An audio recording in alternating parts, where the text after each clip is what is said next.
नहीं लिए, ध्यान ही नहीं दिया, अभी तो ऐसे बैठ के सुन रही है। इमीडिएटली एक सिद्ध गुरु के पास ये शक्ति होता है, इमीडिएटली, जैसे कि कृष्ण ने अर्जुन को दिखा दिया, ऐसे बहुत सारे गुरु हैं।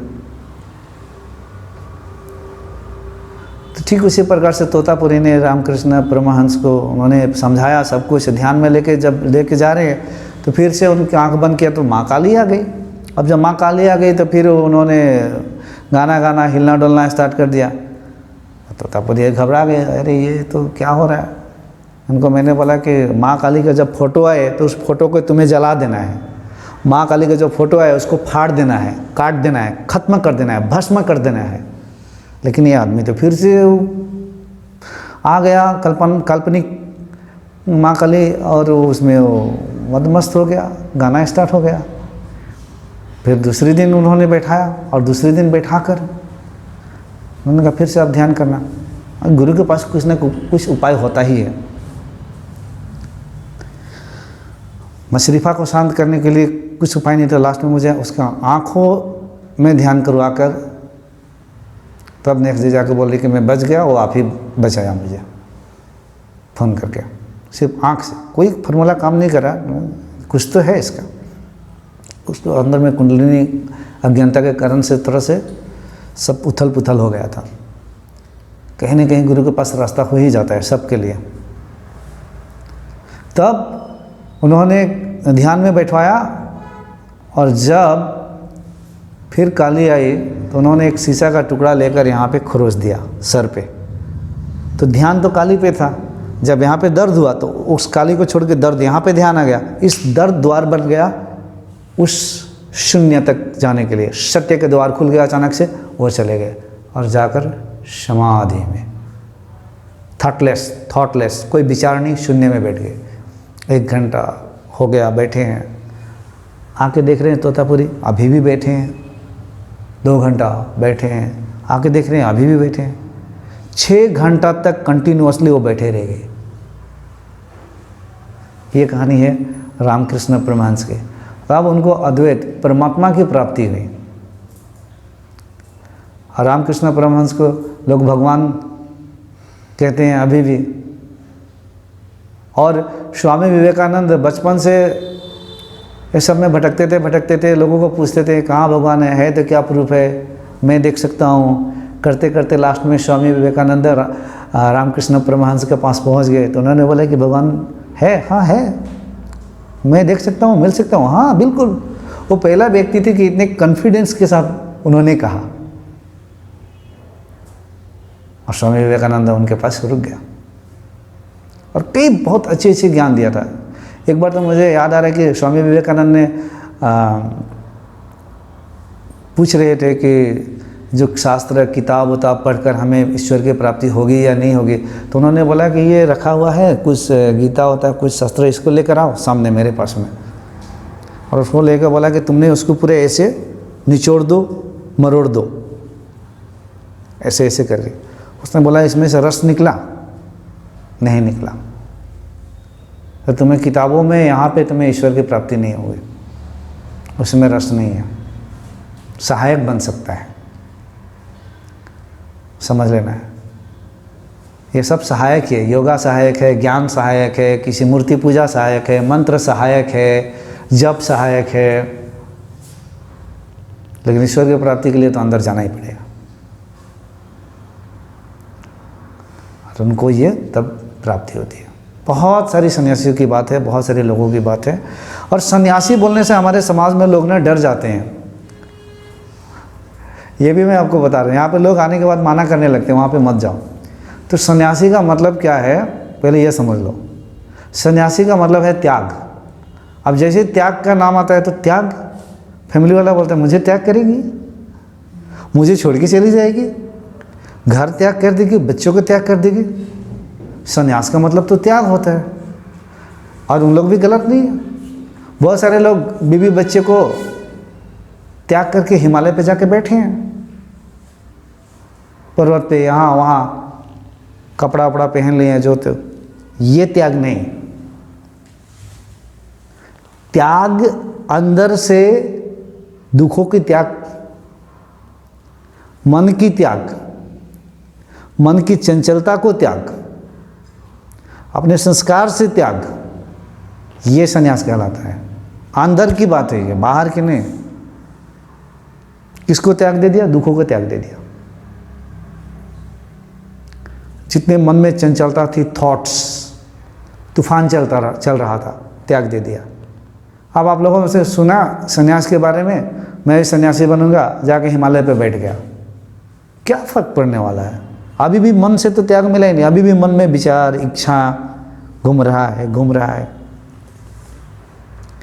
अंदर की तो जंगल अभी भी पड़ा ही है, उसकी तो सफा हुआ ही नहीं। तो ये अंदर की त्याग की जो स्टेट है, इसको ही संन्यास कहा जाता है। और बाकी जो संन्यास है वो एक स्थूल रूप का संन्यास, मतलब शारीरिक रूप से अपने किसी को त्याग दे दिया, चला गया, कर लिया। रामकृष्ण परमहंस कहते हैं वो इंसान, वो सन्यासी जो घर द्वार त्याग करके रियलाइज़ किया, वो उत्तम है। लेकिन जिसने परिवार में रहकर, बीबी बच्चा है, शादी में भी रहकर भी जिसने प्राप्ति किया, ईश्वर का साक्षात्कार किया, परमात्मा का दर्शन किया, आत्मा साक्षात्कार किया, वो तो बिरला है, वो परम उत्तम है, वो परम उत्तम है।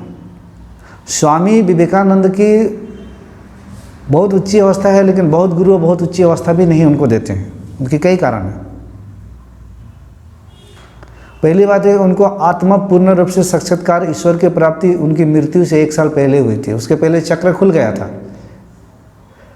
कुंडलिनी जागरण के साथ ही साथ ब्रह्म की प्राप्ति, ईश्वर की प्राप्ति होती नहीं है। उसके बाद भी कंटिन्यू, माँ Kundalini will lead you to your self realization. कितने लोग यहीं फंस जाते हैं, हाँ ये हो गया, ऐसे हो गया। पूर्ण रूप से ब्रह्म को जानने के लिए अब माँ कुंडलिनी आपको गाइड करेगी स्टेप बाय स्टेप। और विवेकानंद शादीशुदा नहीं थे और शादी नहीं किया, नहीं वो शादी नहीं किए थे, हाँ।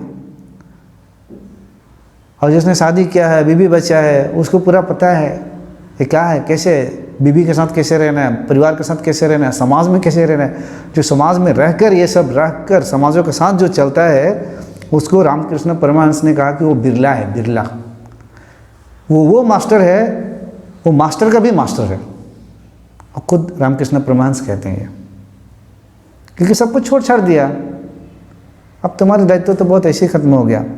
अब बाद में कोई दायित्व लेता भी है समाज के लिए, कल्याण करने के लिए भी आते हैं। स्वामी विवेकानंद आए थे, बहुत कुछ किए उन्होंने। तो इसलिए आप लोग ये सब से डरना नहीं है कि अरे हम शादी नहीं कर पाएंगे। कौन कह रहे हैं शादी नहीं कर पाएंगे? शादी कर पाओगे आप। और शादी किया भी है तो आपको शादी छोड़ के बीवी बच्चा को छोड़ के जाने की जरूरत नहीं है। मेरा भी बच्चा है, पत्नी है, साथ में रहता हूँ। ये सब कुछ लोगों ने ऐसे बकवास बना दिया। दूसरी ओर कहा जा रहा है कि पत्नी में भी परमात्मा है, तो उस पत्नी में परमात्मा का दर्शन करो। भाग क्यों रहे हो उसे? तुम्हें क्या प्रेत दिख रहा है परमात्मा की जगह अपने पति में और पत्नी में? और जब परमात्मा हर कण कण में समाया हुआ है, ब्रह्म ईश्वर, देखो उनकी साक्षात्कार से ही दुखों की मुक्ति मिलेगी, बाकी और कोई उपाय नहीं है। बिल्कुल ये बात सही है। बाकी आपका दुख लेके जाओगे, आपका दुख का सब बिजनेस करेंगे, सब आपको दुखों का बिजनेस बनाएंगे वो, क्योंकि आपका दुख, आपका भय ही दूसरे के लिए पैसा कमाने का रास्ता है।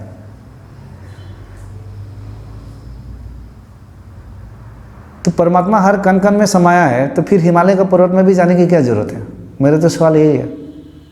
यहाँ पे भी है, हर जगह है। तो ये कुछ लोगों ने ऐसे मतलब अफवाह फैला दिया, यहाँ भागना है, वो करना है, ऐसा करना है। नहीं, जब कोई आध्यात्मिक कार्यक्रम हो रहा है, शांत कोई जगह मिल रहा है, हाँ वहाँ जाना है। हमारे मन की एकाग्रता के लिए, हमारे संस्कार में बदलाव लाने के लिए हमें जुड़ना है। ये सही है, ये सही है।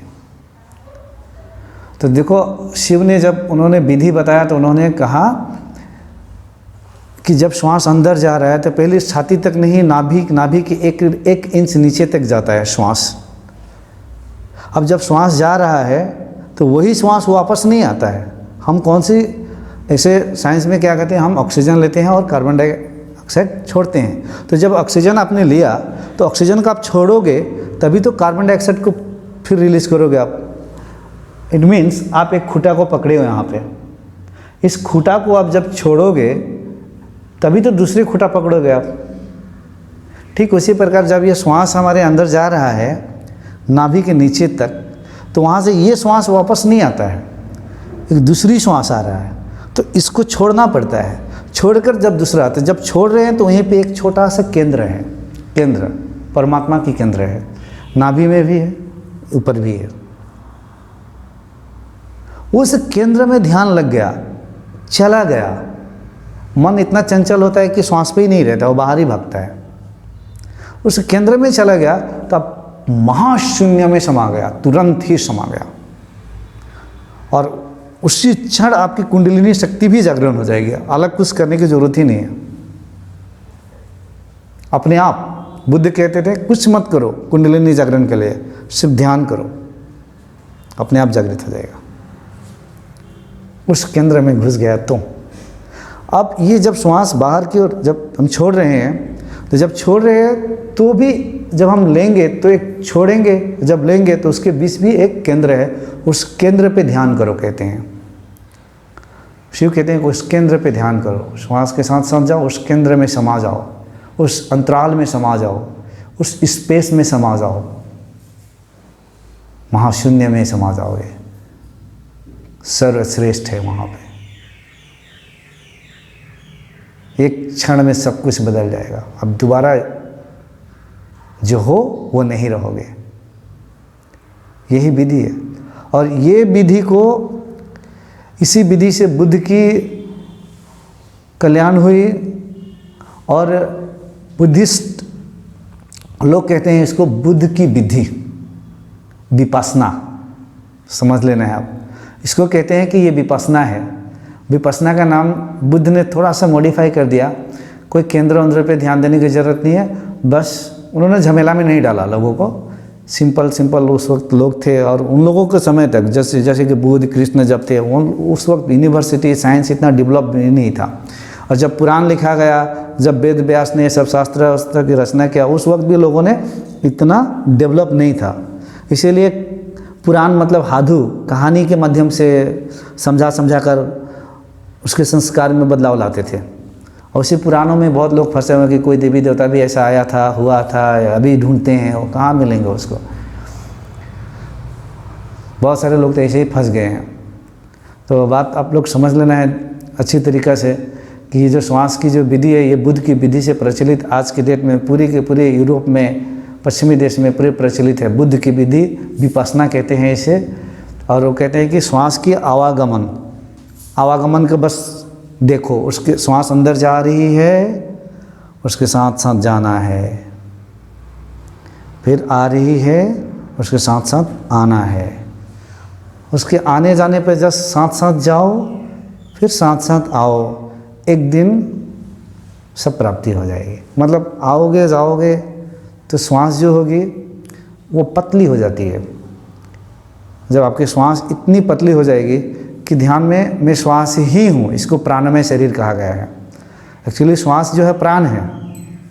ये श्वास जो हमें लगता है ये प्राण ऊर्जा को, श्वास एक गाड़ी है, व्हीकल है, ये प्राण ऊर्जा को ब्रह्मांड से कॉस्मिक एनर्जी को लेकर आता है और यहाँ से, लेकिन जिसका जागरण हो जाता है वो यहाँ से भी लेके आता है।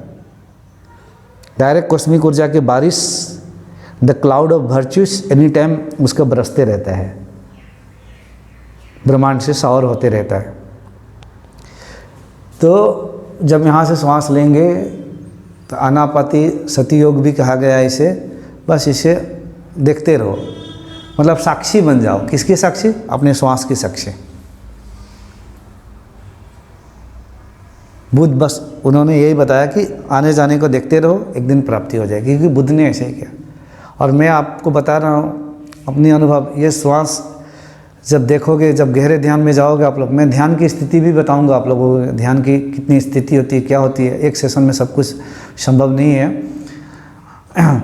तो श्वास आप लोग अगर पहले से ध्यान करते हैं या करेंगे तो श्वास जो है इतना पतला होगा कि एक क्षण के लिए आपको लगेगा कि अब मैं श्वास हूँ, शरीर का भान नहीं रहेगा। माने शरीर है बोली एटू कोनो माने तार होश ना था कि वो मैं जस्ट उखा है प्राण हूँ, इसी को प्राणमय कोश कहा गया है, प्राण ही हूँ। और ये श्वास एक गाड़ी है, व्हीकल है, प्राण को लेकर आता है, प्राण को अंदर छोड़ देता है, फिर खाली होकर आता है, फिर प्राण को लेकर जाता है। तो जैसे ही श्वास की प्रक्रिया पे आप ध्यान दोगे तो आपका भी नया जन्म संभव है, क्योंकि बुद्ध इसी विधि से और पूरी के पूरे बुद्धिस्ट लोग इसी विधि पे उन लोग ध्यान करते हैं आज के डेट में। लेकिन भारत के हिंदू लोगों ने नहीं करते हैं इस पे ज़्यादा से ज़्यादा। वो इसलिए नहीं करते हैं कि बुद्धिस्ट लोग करते हैं, और दूसरे कारण है किसी ने ये जो विधि बताया पहला विधि है, तो दिमाग में ऐसा पड़ा हुआ है कि पहला विधि तो ऐसे आसान होता है ना, पहला विधि में इतना दम नहीं होता है। कोई भी चीज़ थोड़ा दूसरा तीसरा देखें और क्या क्या है। जैसे मैंने 112 बता दिया था, आप लोगों को तो दिमाग उधर ही जाएगा कि और क्या है और क्या है, शायद इसे कुछ और पावरफुल है। नहीं, कोई भी पावरफुल नहीं, सब एक ही बराबर है। तो बहुत सारे लोग पहला विधि नहीं, मैं दूसरा तीसरा करूँगा, कुछ लोगों के दिमाग में घुस जाता है कीड़ा, पुख घुमा जाए माने। तो ये श्वास की विधि यही है। और आप लोग याद रखना है कि जो श्वास है, ये प्रत्येक श्वास जो आप लेते हो ये आपका जन्म है, प्रत्येक श्वास जो आप छोड़ते हैं ये आपकी मृत्यु है। Every breath you take in is your birth, every breath that you take out is your death। आप हर क्षण मर रहे हो, हर क्षण जन्म ले रहे हो, और ये मरण जीने का प्रक्रिया स्टार्ट है, और एक दिन संपूर्ण रूप से मरोगे, मृत्यु होगी ये शरीर का। यह शरीर अचानक से नहीं मरता है, वो तो जन्म के बाद ही मरना स्टार्ट होता है। मरना जन्म चल रहा है। लाखों करोड़ों लोगों के श्वास के विधि से प्राप्ति हुई है। और श्वास, जब श्वास ही हूँ ऐसा आएगा तो श्वास भी एक बार इतना पतला हो जाएगा, जो एक सूता होता है ना धागा, इस धागा की तरफ श्वास पतला हो जाएगा, और इतना पतला होगा कि श्वास गायब, और आप भी कहीं और समा गया। अब कहाँ समा गया इसकी बात आप लोग समझ लो। हमारी चेतना की 4 अवस्था होती है। चेतना मतलब, पहले चेतना समझ लो। बहुत सारे लोग का कन्फ्यूज़न है। मैंने बहुत सारे वीडियोज़, मेरे जाने में जितने यूट्यूब पे जितने गुरु और पृथ्वी पे जितने सारे लोग अलग अलग धर्म से जो सिखा रहे हैं, मैं सबका देख रहा हूँ कहाँ पे क्या कैसे सिखाया जा रहा है, क्या किया जा रहा है, कौन असली नकली क्या है, किधर क्या चल रहा है। इंटरनेट पे आर्टिकल्स बहुत सारे मैंने देखा, तो बहुत सारे लोग इस तरह से बोलते हैं कॉन्शियसनेस, प्योर कॉन्शियसनेस, यही सब कुछ है। महर्षि योगी, जो महर्षि स्कूल पूरे वहाँ हमारे भारत में फैला हुआ है, उनकी यूनिवर्सिटी भी है महर्षि योगी का। ट्रांसेंडेंटल मेडिटेशन में प्योर कॉन्शियसनेस को ही बोलते हैं।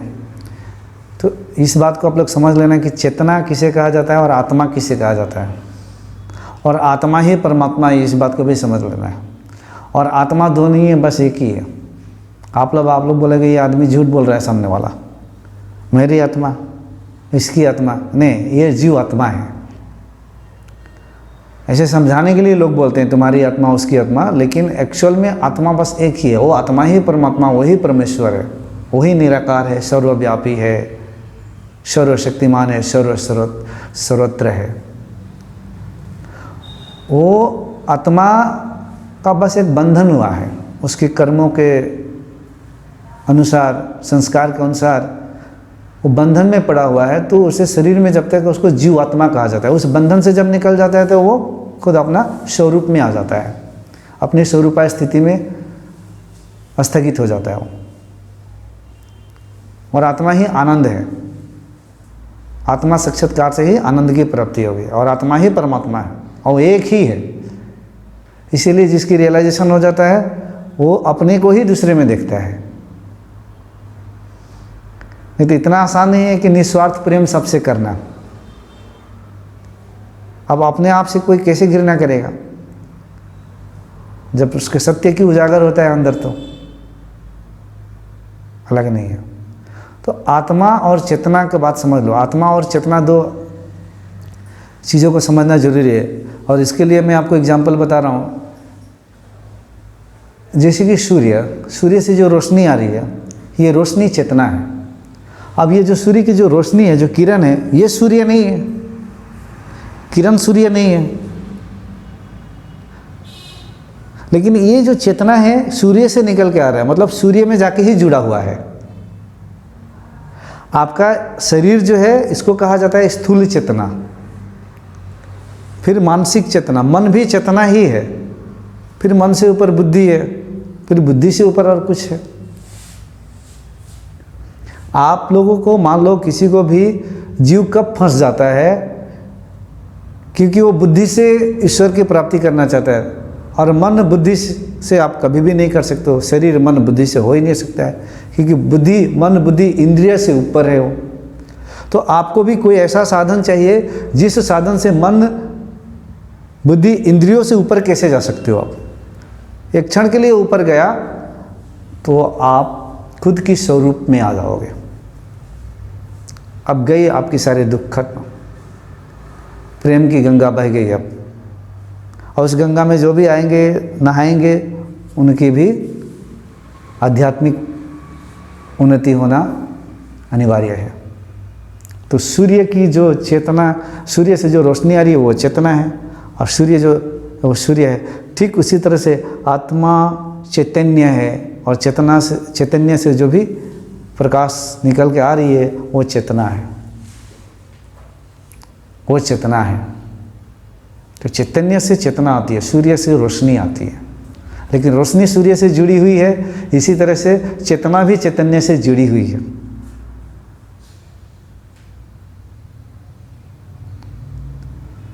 सृष्टि से पहले ईश्वर था, अभी भी है और हमेशा रहेंगे। और सृष्टि बनने से पहले सिर्फ ईश्वर ही थे, और ईश्वर से ही, एक से ही अनेक हर चीज़ हुआ। तो कहीं भी जाओगे तो ईश्वर से हम अलग हो नहीं सकते हैं। लेकिन ये हमें मन अलग कर देता है, और मन माया में फंस जाता है। माया मतलब बाहरी प्रकृति में, यहाँ पे उस आनंद को ढूंढने लग जाता है। तो दुख के कारण यही हो जाता है, परम आनंद की प्राप्ति नहीं हो पाती है। क्योंकि हम, जैसे कि कोई लड़का है वो भूल गया है, बाहर घूम ही रहा है, अपने घर वापसी नहीं आएगा, तब तक दुख मिलते रहेगा जहाँ तहाँ उसको। घर वापसी आएगा तो अपने घर में आराम से चैन की नींद सोएगा। आप लोग जब घर कहीं बाहर जाते हो, घर तक जब नहीं आते हो, गाड़ी उड़ी से फंस गया, कब घर पहुँचूँ लगता है। घर पहुँचने के बाद एक अलग से शांति महसूस करते हो। इसी तरह से ये वापसी घर की वापसी ही है, और कुछ नहीं है, वापसी है। तो ये पहला विधि है, और आज मैं बहुत विधि के ऊपर में बात नहीं करूँगा। तो ये श्वास की जो विधि है, इसे और आप इस तरह से समझ सकते हो। जब भी गाड़ी हम चलाते हैं तो गाड़ी का भी जब गियर बदलते हैं तो भी एक गियर बदलते वक्त हमें न्यूट्रल होकर ही दूसरी गियर लगाते हैं हम। तो श्वास भी न्यूट्रल होकर ही दूसरी श्वास आता है। फिर यहाँ से भी जब बाहर आया तो यहाँ पे केंद्र है, फिर दूसरी श्वास आता है। यहाँ समा गया तो शून्य में समा गया। कुंडलिनी की जागरण हुई, यानी कि भगवती पार्वती की जागरण हुई, तो शिव से संभोग हो गया। इसी को संभोग कहते हैं। ये संभोग नहीं कि जब हम लोगों से हम जो संभोग करते हैं, इसमें परम आनंद की नहीं है। इसे लाखों करोड़ों गुना आनंद की स्थिति ये है, वहाँ थोड़ी आनंद है। वो तो क्षण भर, वो तो एक बस प्रकृति के नियम से, प्रकृति ने वो बीज डाला है हमारे अंदर प्रजनन क्रिया के माध्यम से क्रिएशन को बढ़ाने के लिए। लेकिन कुछ लोग तो उसी में परमात्मा को ढूंढने चले जाते हैं और सोचते हैं कि यहीं पे परमात्मा है और मुझे मिलेंगे। झगड़ा होता है, ये होता है, वो होता है। नहीं, असली संभोग ये होता है परमात्मा के साथ, ये असली संभोग है। तो श्वास के ऊपर में ध्यान आप इस तरीक़े से कर सकते हो। और दूसरी विधि मैं बता ही दे रहा हूँ। और एक दूसरी विधि ये है शिव कहते हैं कि कोई भी अंदर में इच्छाएं उत्पन्न हो, उसे अनुद्विग्ध होकर देखो। मतलब कोई भी अंदर इच्छाएं